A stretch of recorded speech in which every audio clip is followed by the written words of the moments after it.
Hello বন্ধুরা, আসসালামু আলাইকুম and welcome to my channel. আশা করি আপনারা সবাই ভালো আছেন এবং আলহামদুলিল্লাহ আমিও ভালো আছি। তো চলে আসলাম আরেকটা নতুন ব্লগ নিয়ে। আজকের ব্লগে আপনাদের দেখাবো যে শেষ পর্যন্ত আমার একটা ইচ্ছা পূরণ হলো।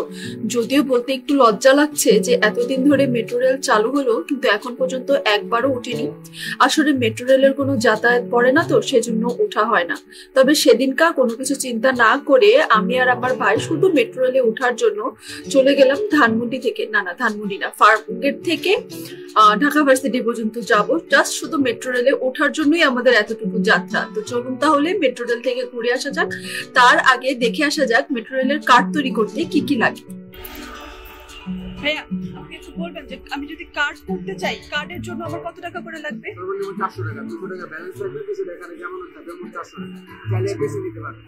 আচ্ছা, আমি চাইলে 300 ব্যালেন্স লাগবে, এখানে 800 ব্যালেন্স লাগবে, মানে কিছু টাকা আপনার কার্ডের জন্য যেমন থাকবে। আচ্ছা আচ্ছা আচ্ছা। আর বাকিটা আমি চাইলে যত ইচ্ছা করে নিতে পারি। আমার প্রত্যেকবার ট্রাভেল জাস্ট কার্ডটা পিয়া করলে টাকা কেটে নেবে। হ্যাঁ, মানে যখন আপনি দুপুর কার্ডটা বাদ করলেন আপনি নিজের উপর থেকে উঠছেন। যখন নাম বাদ করে দিবেন তখন আপনার টাকা কাটবে। আচ্ছা, আপনি উঠছেন কোথা নামবেন এর উপর টাকা লাগবে। আচ্ছা।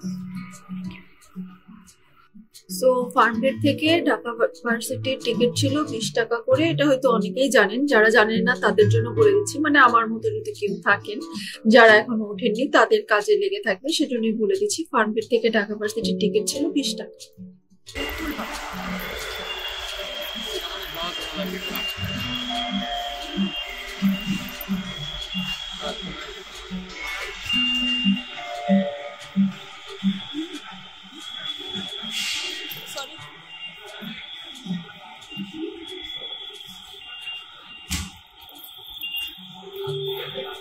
এবার কোন প্ল্যাটফর্মে বললো? 1 নম্বর লাইনে।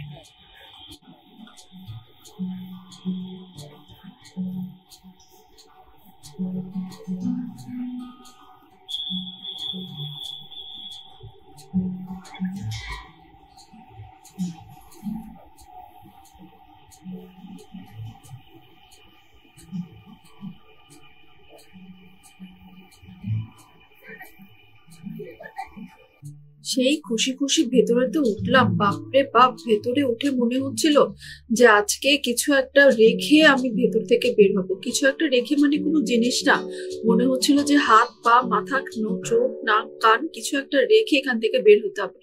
এত ভিড় ছিল আর আমি তো ধরতেই পারছিলাম না। আমি আমার ভাইকে জড়িয়ে ধরে দাঁড়িয়েছিলাম, এছাড়া কোনো উপায় আমার ছিল না। এত ভিড় ছিল, আল্লাহ গো আল্লাহ। তবে ভিড় হলেও শেষ পর্যন্ত আমার মেট্রো রেলে ওঠা সাকসেস হয়েছে। আমি যে কি খুশি ছিলাম, বাপরে বাপ। আমি শেষ পর্যন্ত উঠতে পেরেছি, ইয়ে। মানে ওখানেই আমার চিৎকার দিতে ইচ্ছে হচ্ছিল, কিন্তু সেটা তো আর দিতে পারিনি। ইতনি খুশি তো এরপর চিন্তা করলাম টিএসসি তে যখন চলে এসেছি তখন একটু ঘোরাঘুরি অবশ্যই যাই। তো প্রথমেই চিন্তা করলাম আমার সেই স্বাদের মালটা চা আর তেঁতুলের চা খাই। অনেক দিন পর খাচ্ছি, অনেকদিন ধরে আসবো আসবো করে আসি না, আমি যেমন অলস। সো আজকে যখন এসেছি তখন কি আর বাদ দেওয়া যায়? তাই আমি নিলাম তেঁতুল চা আর আমার ভাই নিল মালটা চা। এরপর আমার ভাইকে বললাম যে একটু রিভিউ দে, তোর মালটা চা কেমন লাগলো আর আমার তেঁতুল চা কেমন লাগলো। কারণ আমার তো তেঁতুল চা খুবই পছন্দ, মালটা চাটাও অনেক ভালো ছিল। তো দেখেন ও তেঁতুল চা আর মালটা চা খেয়ে কি রিভিউ দিল।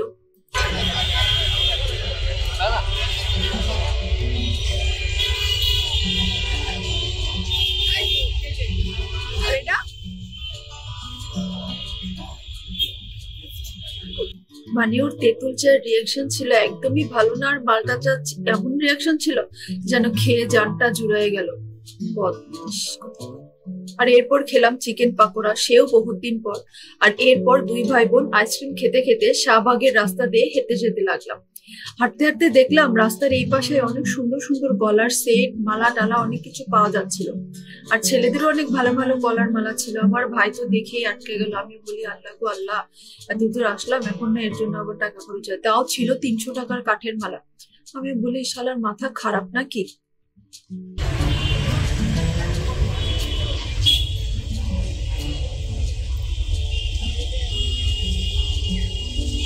এগুলা কি সব আপনার পেন্টিং করা?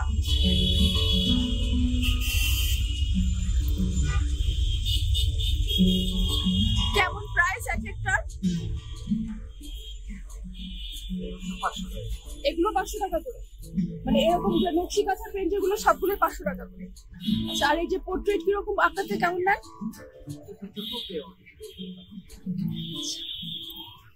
এরপর একপাশে দেখলাম এই ছোট্ট একটা বইয়ের স্টল। মানে আমি প্রথমে মনে করেছিলাম এখানে বুঝি সব বই 30 টাকায় পড়া যায় বা এরকম কিছু, কারণ কিছুদিন আগে এমন একটা পোস্ট ফেসবুকে দেখেছিলাম। পরে দেখলাম না, বই পোকা দাম ছিল দোকানটার, কিন্তু বইয়ের দাম বেশ ভালোই ছিল, বইয়ের দাম একদমই কম ছিল না। তবু ছোটখাটো একটা স্টল দেখতে ভালোই লাগলো। আর এরপর চলে গেলাম শাহবাগের সেই অসাধারণ ফুলের সাইটে। মানে এই সাইটে কিছু করেন আর না করেন, গেলেই তো ভালো লাগে। আমি নিশ্চয়ই সবারই অনেক ভালো লাগে। আমি তো শুধু মনে হচ্ছিল ওখানে কাছে গিয়ে শুধু ফুলগুলো দেখতেই থাকি, কারণ কেনার তো কিছু ছিল না, আর কেউ গিফট দেওয়ারও ছিল না। তাই জাস্ট দুই ভাই বোন মিলে, মানে আমি গেলাম, আমার ভাইকে জোর করে নিয়ে গেলাম। ফুলগুলো দেখে এত ভালো লাগছিল, কিনবো আর না কিনবো কি।